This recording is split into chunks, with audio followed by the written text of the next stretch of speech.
অবশ্যই ফার্স্ট ম্যাচে আমাদের এক্সপেকটেশন অনেক বেশি ছিল, বাট এটা তো ফার্স্ট ম্যাচ। আমাদের বোলাররা মোটামুটি খারাপ না, ভালো করেছে। 15-20 রান বেশি হয়েছিল, বাট আমাদের ব্যাটসম্যানরা আমরা আসলে মিস্টেক করে ফেলছি। আর আমাদের টপ অর্ডার থেকে যদি একটা বা দুইটা পার্টনারশিপ হতো তাহলে হয়তো খেলার সিনারিটা চেঞ্জ হয়ে যেত। But its first match, so এখানে থেকে আমাদের শেখার অনেক কিছু আছে। ইনশাল্লাহ নেক্সট ম্যাচে আমাদের সবাই এই মিস্টেকগুলো থেকে শিখে আসবে আবার। না দেখেন, আসলে টি-20 খেলা তো একজন দুইজনের উপরে অনেকটা ডিপেন্ড করে। সো ওদের ফরেনার একজন খুব ভালো ব্যাটিং করেছে। আর সবচেয়ে বড় কথা, আমরা ব্যাটসম্যানরা আসলে কলাপস করাতে ব্যাটসম্যান যদি কেউ ওইখান থেকে দাঁড়াতে পারতো, আমাদের খেলাটা হয়তো আমাদের হাতে চলে আসতে পারতো। সো ইনশাল্লাহ নেক্সট ম্যাচে এগুলো সব ঠিক হয়ে যাবে।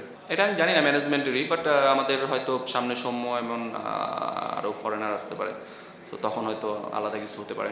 জিনিসটা দেখেন, আমাদের টিম কম্বিনেশনের ব্যাপার ছিল। আপনি আমাদের 6 জন থেকে 7 জন ব্যাটসম্যান ছিল, সেখানে হায়দার আলী একটা ফরেনার, সেও একজন ব্যাটসম্যান ছিল।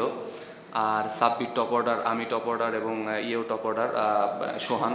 সো আমার মনে হয় টিম কম্বিনেশন ঠিক ছিল, বাট আমরা আসলে কেউ যদি আমরা পারফর্ম করে টপ অর্ডার থেকে কেউ রান করতো তাহলে হয়তো পুরো গেম সিনারিওটাই চেঞ্জ হয়ে যেত।